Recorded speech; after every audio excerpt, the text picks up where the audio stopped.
They had been together since high school, 12 years, engaged, planning a wedding, building a life. Until the day she ended it. Michael was devastated. The woman he thought he'd marry walked away. For months, his friends tried to cheer him up. They told him to get back out there. Someone suggested a dating app, and that's where it began. Michael matched with a woman named Sophia. She was striking, funny, and most of all, interested in him. For the first time in months, he felt wanted. She messaged him every morning. She flirted, teased, and made him laugh. Then came the photos. She sent intimate pictures first. Provocative, bold. "Your turn," she said with a wink. Michael hesitated, but if she trusted him with hers, why not trust her with his? He sent his. That's when everything changed. The next message wasn't playful. It was a screenshot. His own image attached to threats. "Send me $1,500 or I send this to your boss, your family, your friends." Michael's stomach dropped. His heart pounded. He typed, erased, typed again. The woman who made him feel alive had just turned his trust into ransom. In case you didn't know, this is sextortion, and it's happening to adults every day and in every walk of life. Scammers deliberately target those who are lonely, recently divorced, or reeling from a breakup, people who are most vulnerable to attention.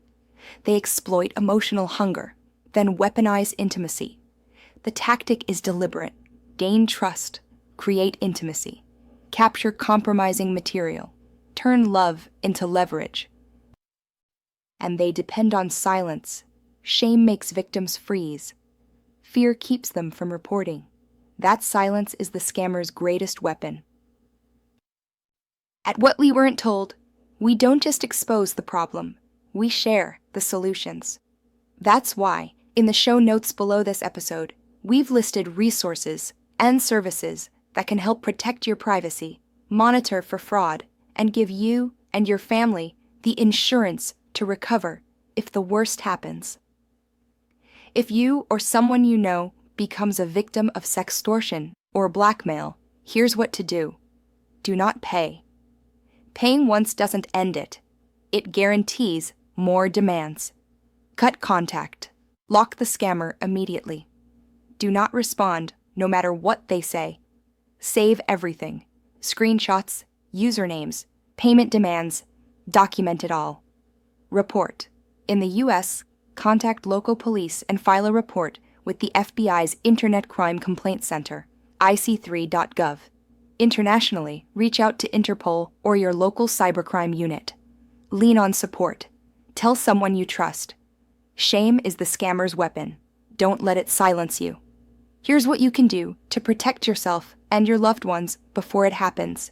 1. Identity removal services. These scrub your phone number, email, and home address from data broker websites. Why it matters. Scammers buy lists. If your information is floating online, you are easier to target. Removing data reduces exposure. 2. Credit and privacy monitoring. These services watch for unusual financial or identity activity, like fake accounts or loans in your name. Why it matters. Some sextortion attempts escalate into full-blown identity theft. Monitoring gives you immediate alerts. 3. Insurance against fraud and scams. Even with precautions, some victims still fall. Insurance can provide reimbursement and professional help if you or a family member are targeted. Why this matters?